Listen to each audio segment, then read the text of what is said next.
Polda akan jemput 104 warga Lampung yang ikut Gavatar di Kalimantan. Harga daging sapi melonjak sampai Rp135.000 per kilogram, pedagang ancam mogok.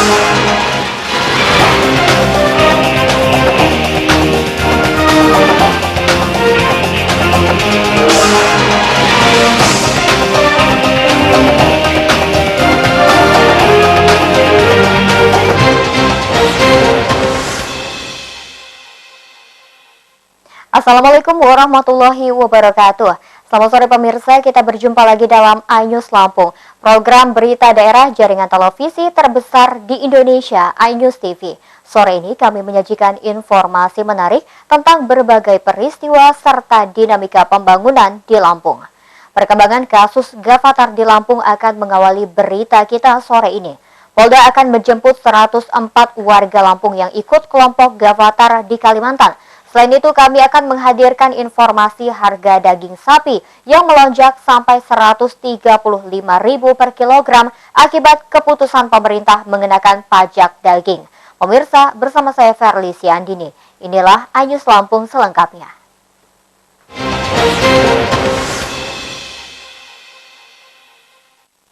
Pemirsa, Polda Lampung akan menjemput warga pengikut Gavatar di Kalimantan Barat. Berdasarkan data, sebanyak 104 warga Lampung hilang. Mereka diduga bergabung dengan Gavatar atau ISIS. Polda Lampung mendapatkan informasi keberadaan 3 warga Lampung bergabung dengan organisasi Gerakan Fajar Nusantara atau Gavatar di Kalimantan Barat. Tim Polda mengecek langsung dan siap membawa kembali untuk diserahkan kepada keluarganya. Salah satu warga terduga pengikut Gavatar adalah Nirmatano. Oknum pegawai negeri sipil Dinas Perhubungan Kota Bandar Lampung ini menghilang bersama istri serta anaknya, Rika Karolin dan Sinde Serena Mahardika. Kabid Humas Polda Lampung AKBP Sulistianingsih mengungkapkan daftar warga hilang sebanyak 104 orang. Dari jumlah tersebut, 67 orang diduga ikut Gavatar dan 37 lainnya bergabung ISIS. Karena itu, kepolisian perlu mengecek langsung sejumlah warga Lampung terduga hilang. Di Polda sendiri, Bu, untuk orang hilang ini jumlah pastinya, Bu, data. Kurang lebih dari Lampung itu 100 lebih. 100 berapa? 100 Bu. 103 atau 105. Itu yang ada yang di Kalimantan Barat. Hari ini atau besok akan diseprinkan anggota Polda Lampung untuk menjemputan dan mengecek langsung wawancara dengan orang yang hilang tadi. Tentunya mohon dukungan, mohon doanya kepada seluruh masyarakat Lampung, jangan segan-segan melaporkan. Artinya, Bu, dari Polda Lampung akan melakukan penjemputan untuk warga Lampung yang di Kalimantan gitu ya? Betul. Berarti sudah teridentifikasi bahwa ada beberapa yang di Kalimantan, Bu, ya? Iya, betul sekali. Untuk melaksanakan, membuka atau menyiapkan posko orang hilang, di mana kita mengantisipasi bahwa Bandar Lampung ya, itu juga ada kurang lebih 25, ada juga di Polres Lampung Timur juga ya. Tidak menutup kemungkinan ISIS, Gavatar ya. Ini kita tampung di posko tersebut. Pengikut Gavatar maupun ISIS berasal dari beberapa provinsi. Pemerintah dan kepolisian memfasilitasi pemulangan ke daerah masing-masing. Polda Lampung bersama jajarannya juga membuka posko pengaduan orang hilang. Dari Bandar Lampung, Andres Afandi melaporkan. Gerakan Fajar Nusantara menyebar hingga pelosok Lampung Selatan sejak tahun 2011 hingga 2014. Kesbangpol mencabut perizinannya, namun ormas ini masih eksis dengan basis pengembangan di Kecamatan Sidomulyo.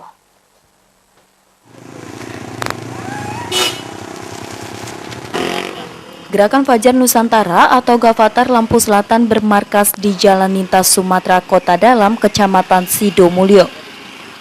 Ormas ini berkembang sejak 4 tahun lalu di bawah pimpinan Suhartono. Gavatar merekrut anggota hingga pelosok. Kesbangpol Lampung Selatan mencabut perizinan Gavatar sejak tahun 2012 karena persyaratan tidak dilengkapi.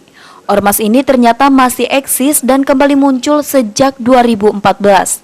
Jumlah anggota diperkirakan bertambah banyak. Di dalam perjalanannya Gavatar ini, setelah kita keluarkan surat keterangan terdaftar tidak mampu untuk memenuhi persyaratan yang diisyaratkan seorang organisasi kemasyarakatan, sehingga pada tanggal 12 Desember 2011 atau 2012, tepatnya tanggal 28 Mei 2012, sudah dibatalkan atau dicabut. Jadi keberadaan organisasi kemasyarakatan Gavatar Lampung Selatan sejak Desember 2012 sudah tidak ada lagi. Jadi seluruh pengurus yang ada yang terdaftar tadi sudah tidak ada satupun lagi di Lampung Selatan ini. Gavatar menyebar dari Sudomulyo ke Palas, Sragi, Penengahan, dan Kalianda. Warga Ciamis, Jawa Barat bernama Erwin dan keluarganya disebut sebagai salah satu koordinator lapangan. Ia tinggal di desa Tajimalela, Kecamatan Kalianda. Warga mengenali Erwin sebagai pria tertutup. Waktu itu pernah tinggal di wilayah kita di Tajimalela ini kurang lebih 1,5 tahun. Kegiatan apa yang mereka lakukan? Kegiatan dari Gavatar itu, kalau yang kita rasakan dan kita alami itu ya banyak bekerja di bidang sosial dan kemasyarakatan. Contohnya kalau kita di sini ada gotong royong gitu, mereka juga siap membantu. Berkomunikasi dengan masyarakat kita ataupun tetangga dekat. Anda nggak kenal ya? Sebagai tetangga dia emang nggak pernah bang. Kalau dia bersosialisasi ke ini ke tetangga dekat, dia nggak pernah. Kayaknya dia sibuk dalam urusan kerjanya bang, dalam urusan pribadi. Yang Mas Robi tahu selama mereka ada sebagai tetangga, Mas Robi, apa yang tiap hari dilakukan? Bapak Erwin ini dia itu bang kayaknya pergi pagi, terus dia tuh pulangnya kadang-kadang sore bawa mobilnya. Warga Lampung Selatan mengenali Gavatar dari pola kegiatan seperti bersih-bersih lingkungan dan sosial kemasyarakatan. Pengikut Gavatar menggunakan baju orange. Andres Avandi dan Arsadi Saputra melaporkan. Menyikapi pemulangan anggota ex-Gavatar dari Kalimantan Barat, Pemprov Lampung baru akan berkoordinasi pekan depan. Langkah yang terbilang lambat tersebut mendapat kritik dari Ketua DPRD Dedi Afrizal. Asisten 4 Bidang Umum Sekda Provinsi Lampung, Hamartoni Ahadis, menyatakan Pemprov belum memiliki data warga Lampung yang ikut Gavatar di Kalimantan. Namun, informasi terakhir dari media massa jumlahnya 104 orang. Hamartoni Ahadis menyatakan Pemprov baru akan melakukan rapat koordinasi pekan depan setelah Sekda berada di Lampung. Kemungkinan untuk mengirim tim ke Kalimantan juga akan diputuskan pekan depan. Itu nanti akan kita bahas dalam rapat koordinasi dengan satuan kerja yang lainnya di dalam minggu depan setelah kita menunggu Pak Sekda hadir. Berapa data mengisi bang berapa masyarakat Lampung yang ada? Belum tahu, kita belum dapat laporan resmi dari pihak terkait. Kemudian ini kan dari Kasbangpol juga kan belum memberikan laporan kepada pimpinan. Ketua DPRD Lampung Dedi Afrizal menyayangkan lambannya Pemprov Lampung menyikapi penanganan Gavatar tersebut. Seharusnya eksekutif cepat koordinasi dengan Pemda Kalimantan Barat atau kepolisian untuk mengambil langkah berikutnya. Politisi PDI Perjuangan ini berharap masyarakat dapat menerima ex-anggota Gavatar jika mereka kembali ke kampung halaman. Masyarakat hendaknya memberi bimbingan dan meluruskan agamanya ke jalan yang benar. Berita tentang pembakaran perkampungan ex-Gavatar di Kalimantan. Ini kita kaget juga, bahkan langsung koordinasi ke Kesbangpol. Kemarin saya tanyakan apakah sudah termonitor berapa banyak warga Lampung yang ada di sana. Sampai kemarin belum ada berita dan muncul berita hari ini ada 144 warga. Saya langsung koordinasi apakah ada rencana untuk meninjau ke sana. Dedi Afrizal juga meminta pemerintah kabupaten kota memberikan penyuluhan kepada warganya agar dapat menerima ex-anggota Gavatar yang pulang. Jika di Lampung tidak memiliki tempat tinggal dan lahan, ex-anggota Gavatar bisa disertakan transmigrasi secara resmi. Dari Bandar Lampung, Fajar Magetan melaporkan. Pemirsa, setelah jeda pariwara berikut, kami kembali dengan informasi lain di antaranya. Harga daging sapi melonjak, pedagang mengancam mogok. Tetaplah bersama kami di iNews Lampung.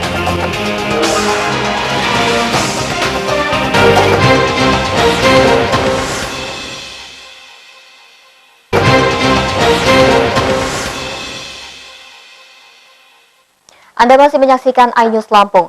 Pedagang daging pasar tradisional Bandar Lampung mengancam mogok berjualan akibat lonjakan harga daging sampai 50%. Pedagang merasa terjepit karena pasokan begitu sulit dan pembeli makin sepi.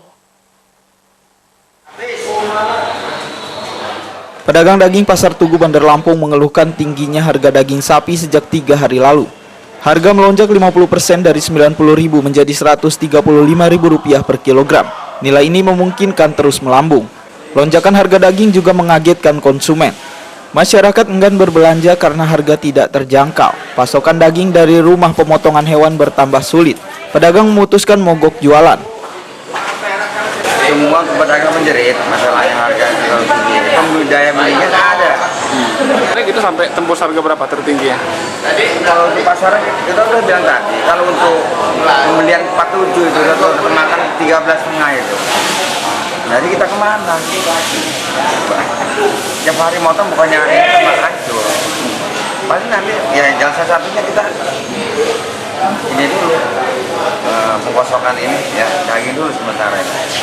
Seumpamanya nih Bang, harganya terus melambung nanti dari Menbosnya menaikkan harga sapinya gitu, terus bisa tutup, bisa gulung tikar tukang daging. Kalau perusahaan kan duitnya udah triliunan, kalau pedagang ini ya baru katakanlah rebon lah duitnya. Terus apa Bang kira-kira langkah-langkah yang dilakukan oleh pedagang? Kalau langkah-langkah saya mohon minta sama pemerintah, satu Menteri Perdagangan yang jelas, ya tolonglah dibantu rakyat-rakyat kecil ini gimana gitu. Karena sulit, semakin melonjak harga sapi lagi, jelas imbasnya banyak. Rumah makan Padang itu bisa turun liter juga itu, tanpa ada rendang itu. Yang jelas rendang jengkol gantinya, jengkol aja udah gak musim sekarang. Iya. Harga daging sapi melonjak karena wacana penerapan pajak pertambahan nilai sebesar 10%. Kebijakan ini membuat harga tidak stabil dan merugikan pedagang. Isu lain menyebut lonjakan harga terpicu oleh kelangkaan stok daging. Pemerintah diminta menjernihkan persoalan agar harga kembali turun. Dari Bandar Lampung, Andres Afandi melaporkan. Pedagang daging sapi di sejumlah pasar tradisional di Lampung Selatan juga mengeluhkan tingginya harga daging sapi. Akibatnya daya beli masyarakat menurun drastis dan pedagang merugi. Mereka meminta pemerintah membatalkan pengenaan pajak daging yang menjadi pemicu kenaikan harga. Dampak melambungnya harga daging sapi terlihat di salah satu kios daging Pasar Impres Kalianda. Sejak harga daging naik, pembeli sepi. Omset penjualan menurun, bahkan pedagang merugi.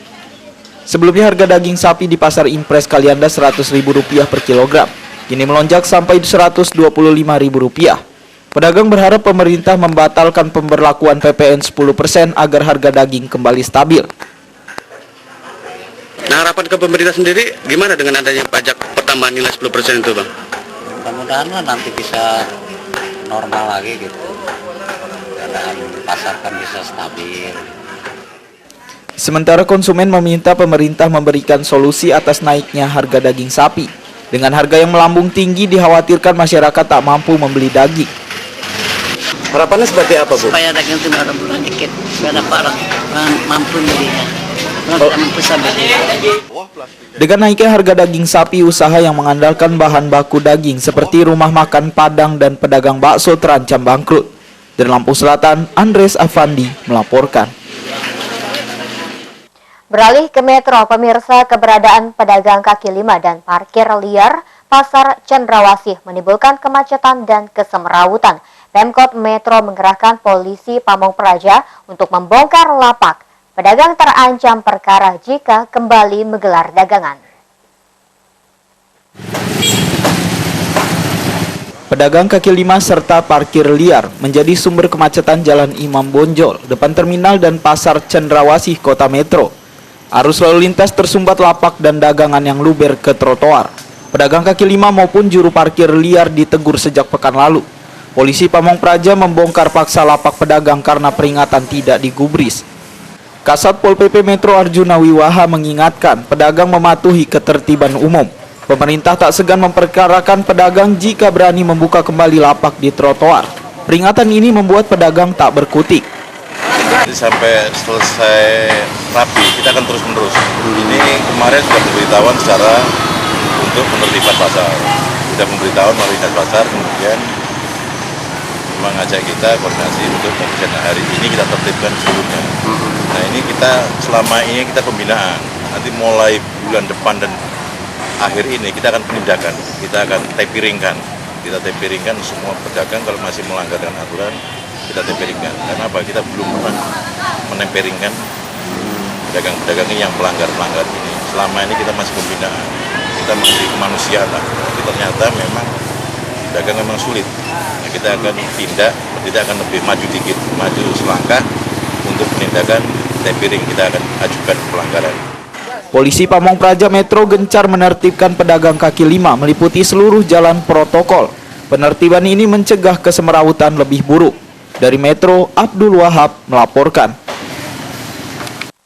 Pemirsa, setelah pesan-pesan berikut ini kami akan mengajak Anda menyaksikan pesona objek wisata Curug 7 di Lampung Tengah. Ikuti liputannya sesaat lagi.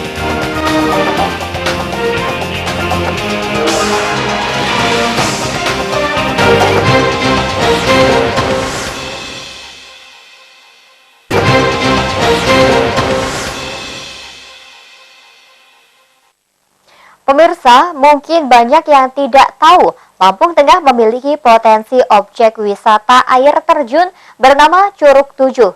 Letaknya yang berada di dalam kawasan hutan register menjadikan air terjun ini masih sangat alami. Pesona Curug 7 menanti kunjungan Anda. Pemirsa, informasi tersebut sekaligus mengakhiri iNews Lampung hari ini. Saya Verlisi Andini mewakili kru yang bertugas undur diri. Terima kasih atas perhatian Anda. Selamat sore dan sampai jumpa. Wassalamualaikum warahmatullahi wabarakatuh.